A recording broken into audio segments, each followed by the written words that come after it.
Olá a todos e a todas e a todes. Sejam todos bem-vindos aí ao nosso terceiro episódio, né, do nosso canal aqui Pod Mames, a genética na perda gestacional. Hoje nós estamos aqui, né, com a Aline. Prazer, Aline, estudante de enfermagem. Com a Thaís. Eu sou a Thaís, estudante de biomedicina aqui na UNA. E com a Sara. Oi, gente, eu sou a Sara, estudante da biomedicina também aqui da UNA. Eu sou a professora Aline, né? Sou uma das orientadoras aqui do projeto. E hoje, no nosso terceiro episódio, né, nós vamos discutir a temática aí relacionada como a genética, de fato, ela, né, está envolvida com a perda gestacional. Então, gente, o fator genético é o fator principal de perda gestacional que é discutido hoje. Porque as formas de manifestação são diversas, mas o fator genético associado às formas de manifestação pode se tornar recorrente e é um divisor de águas na experiência da gestação pela possibilidade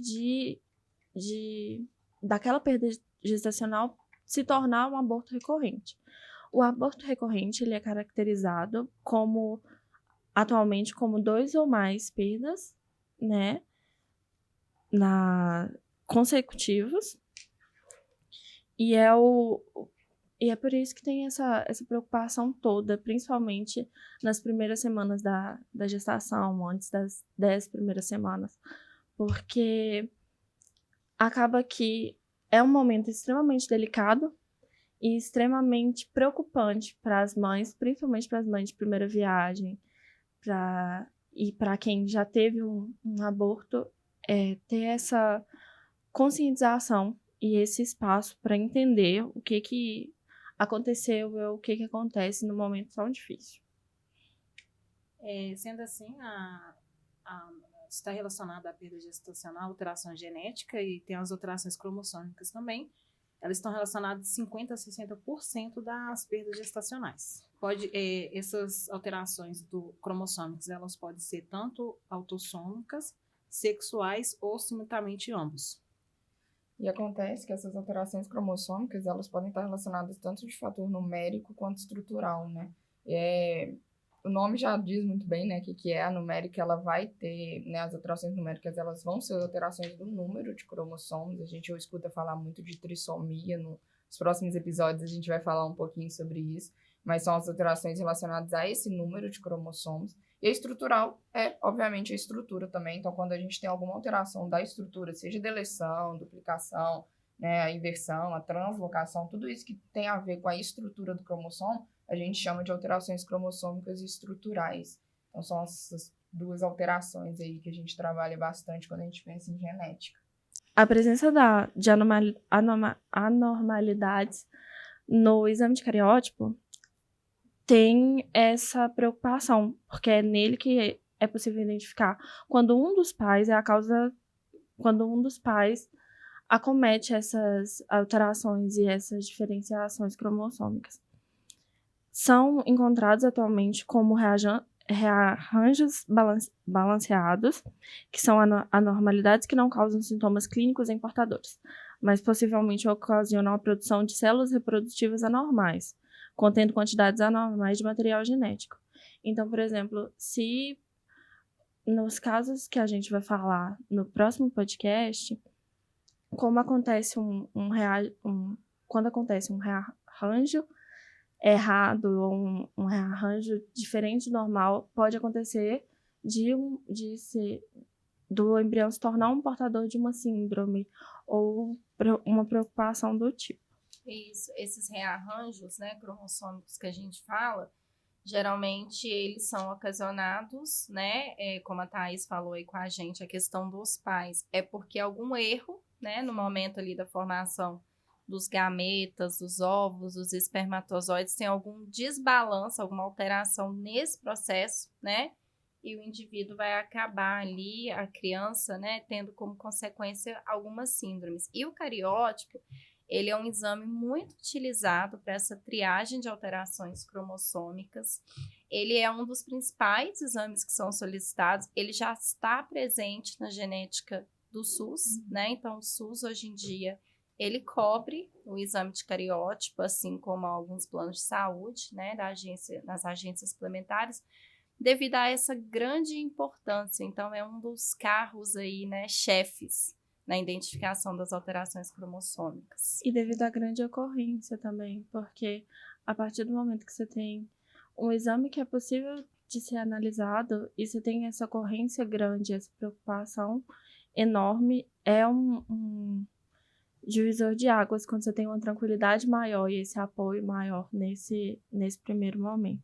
E ele vai funcionar como uma foto, né, basicamente, assim, dos nossos Sim. cromossomos. Então, é interessante que eu falei dos números, né, e da estrutura. Então, se tiver uma alteração estrutural, você consegue ver, né, visivelmente ali aquela alteração na estrutura. Número, obviamente, também você vai estar contando a mais.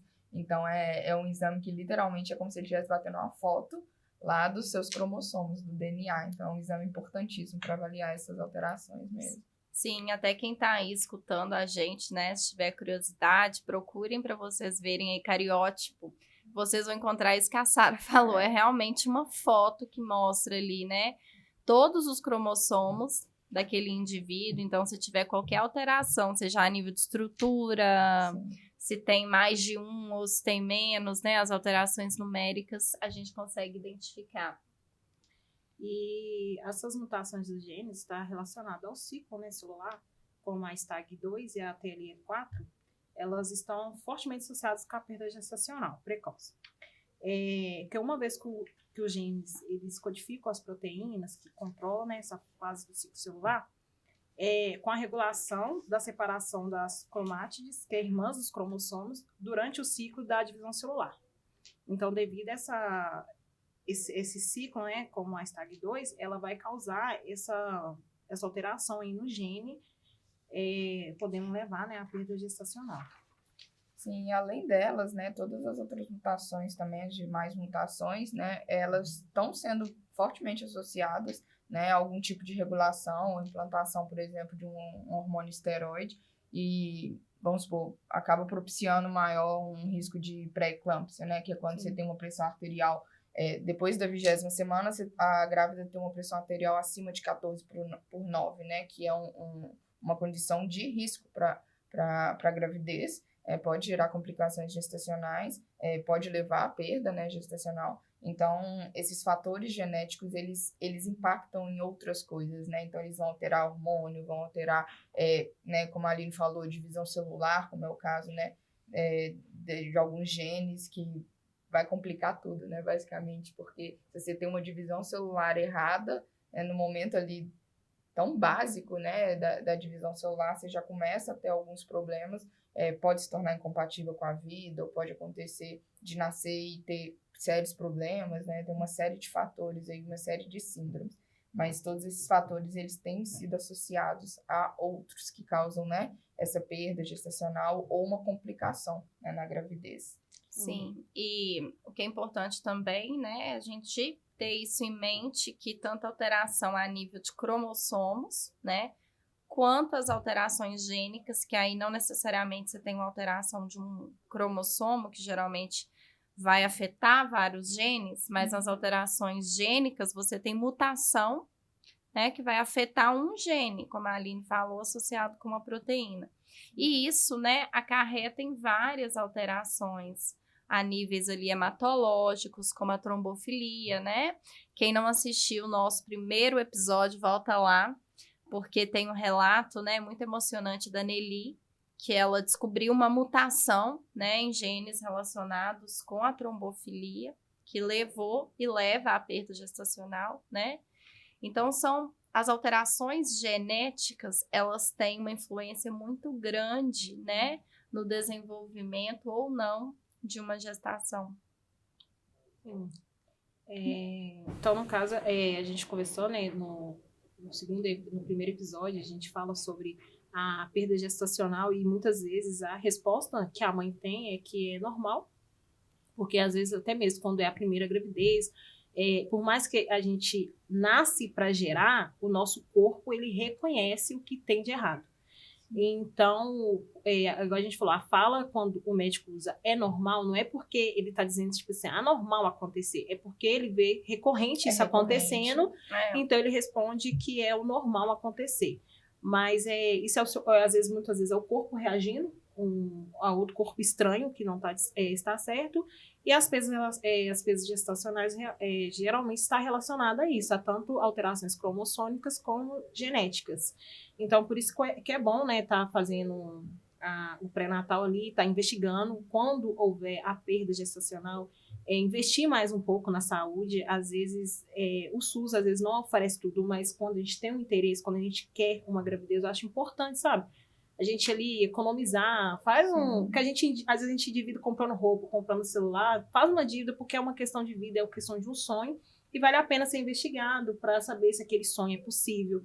Evitar frustrações, né? Porque às vezes você consegue fazer um tratamento. Isso, se caso não houver um tratamento, tem a outra via, que é a adoção. Então, tipo assim, é importante a gente estar ali investigando sobre a perda gestacional, entender que pode acontecer sim, mas que às vezes passa do normal. Sim. E que é bom ter uma consulta médica para saber o que está acontecendo. Parece que é besta falar, mas a genética, ela é o beabá do beabá de qualquer formação, né? Então, assim, a gente cresceu, né? O ser humano cresceu com esse pensamento de a gente é feito para gerar.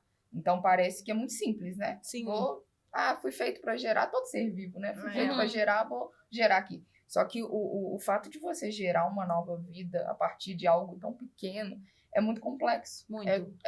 São uma sequência de processos muito complexos e a genética, ela tá embasando tudo isso, né? A gente vai estar fazendo uma cópia nossa, uma cópia então, misturada, né? Isso, a gente vai estar pegando uma parte nossa, uma parte de outra ser pessoa totalmente diferente, que tem genética diferente, e ele vai unir as duas. E é passível de erro, muito passível de erro, se você pensar que são tantos processos tão pequenos e importantes que uma falhinha aqui vai influenciar numa decodificação de proteína, uma expressão de proteína que vai influenciar em um órgão, uma função vital, ou às vezes alguma coisa que é muito irrelevante, que não vai causar problema nenhum. Principalmente pensando como uma combinação de genes, porque é uma combinação de duas vias que são diferentes, que são geradas em uma via só. Que quando você pega um corpo estranho e coloca dentro do seu corpo, já é uma preocupação para o seu corpo de falar, nossa, eu estou fazendo algo que eu nunca fiz, principalmente na primeira gestação, porque é tudo muito novo, é novo até para percepção, para entendimento da mulher quanto do corpo por si só. E aí você pega uma combinação com outra pessoa para gerar aquilo e fazer aquela gestação ali o mais tranquila possível. É um desafio. É um desafio grande. Cada divisão celular é um desafio. É um desafio. Ali. E é uma recombinação totalmente aleatória, né? Totalmente. É o que eu sempre falo com os meninos, né? O óvulo não vai olhar para o espermatozoide e falar, não te quero porque você está com alteração, né? E o mesmo, nenhum espermatozoide vai olhar para o óvulo, não. Você está com alteração cromossômica. Não existe isso. Eles não vêm com esse sensor. Não né? vem Seria com esse ótimo sensor. Então é um processo completamente ali aleatório, né? Quando, em casos de pessoas que estão tendo dificuldade de engravidar e optam ali pela fertilização in vitro, tem um exame, né? O Array-CGH, que é um método ali que avalia todos os cromossomos ali, né, do embrião antes de implantar, em busca de alterações cromossômicas, né, principalmente, que sejam incompatíveis, ou seja, se aquele embrião foi implantado, a chance de sobrevivência é muito baixa devido a tais alterações, né? Mas isso não é feito recorrente, né, em condições normais, e isso tem uma indicação para fazer, né? Nos casos da reprodução assistida e tudo mais. E é interessante o tanto que a tecnologia avançou, né? Nesse sentido que a gente tem, a medicina está avançada, a tecnologia está avançada ao ponto de a gente conseguir fazer isso, que é quase uma seleção e uma identificação, né? Se aquele cromossomo vai estar ok, se não vai estar com nenhum problema, né? Que vai gerar alguma incompatibilidade. mas é uma coisa que ainda não tá, igual você falou, não tá disseminada, né? Não tá de fácil acesso. Não é qualquer um e todo mundo que pode chegar e fazer e selecionar. E nem virar uma fábrica, né? Nem pode. Nem pode, porque aí começa a selecionar, né? Deixa de ser um fator natural, que a gente sabe que tem essas questões, né? Tem síndromes, vão ter algumas... nem sempre o processo vai ser 100%, né, da geração, mas é o natural, é o que existe, né, na natureza. Então, a tecnologia, a medicina, ela tem que ter um equilíbrio muito grande aí, eu acho que acredito eu, de ser acessível para casos de perdas recorrentes, igual a gente falou, para realização de um sonho, para você entender se é algo que está de errado no seu corpo que tem um tratamento, ou se é um acaso que está acontecendo. Normalmente, quando é recorrente, né, tem algo mais acontecendo, não foi só um acaso ali, senão não seria tão recorrente. Tem que ter esse equilíbrio, eu acho importante pensar nisso, para não virar literalmente uma fábrica, né? Uma fábrica, tem que tomar muito cuidado, né? Porque nos casos de reprodução assistida, a pessoa já tem uma dificuldade ali, né? Tanto o homem quanto a mulher, por vários fatores. Então, se justifica fazer esse tipo de análise, né? Então, tendo ali qualquer alteração cromossômica incompatível, né? O embrião não é implantado, mas mesmo assim a gente não consegue fazer um rastreio 100% de todas as alterações. Então, quando a gente para pensar, todos nós temos muitas mutações. Não adianta falar, não, estou aqui, não tenho nada, não tenho. Nós temos, mas alterações que até então nos permitiram, né, estar aqui. Mas a grande beleza é justamente essa, acaso, né? É o acaso, é a diversidade. E o nosso corpo, ele está em constante mutações, em constante mudanças, né? Com certeza. Tanto no primeiro episódio eu até relatei que eu já tive 2 gestações. O meu filho tem 7 anos, o primeiro, e o segundo eu perdi. E logo em seguida descobri que eu tinha endometriose. Então, tipo assim, foi uma mutação que aconteceu ali e mudou. Antes eu não tinha endometriose, quando eu engravidei do meu primeiro filho, e depois houve essa mudança. Então, o nosso corpo vive nessa constante mudança. Às vezes é uma coisa que você não tinha antes, mas você desenvolveu depois. Então, é muito curioso, né? Tipo, a gente pesquisar os fatores porque estão aí. É curioso essa mutação. É a beleza do acaso, né? Como a Aline bem falou. Acho que a beleza da vida, ela tá nisso, no acaso. Na aleatoriedade, nos riscos, né? Que eu acho que tornam a conquista, né? Melhor ainda. Mas é importante, acho que é um assunto bem normalmente pensado, né? Quando a gente fala em genética, às vezes a cabeça vai lá nos filmes, né? Nas fantasias desse controle, de você poder controlar a genética, de você fazer um clone seu, de você poder controlar, você poder selecionar os genes. Não é assim. Não é real. Não é real, não é assim. Algumas coisas a gente consegue, né? Como a professora bem trouxe de análise e tal.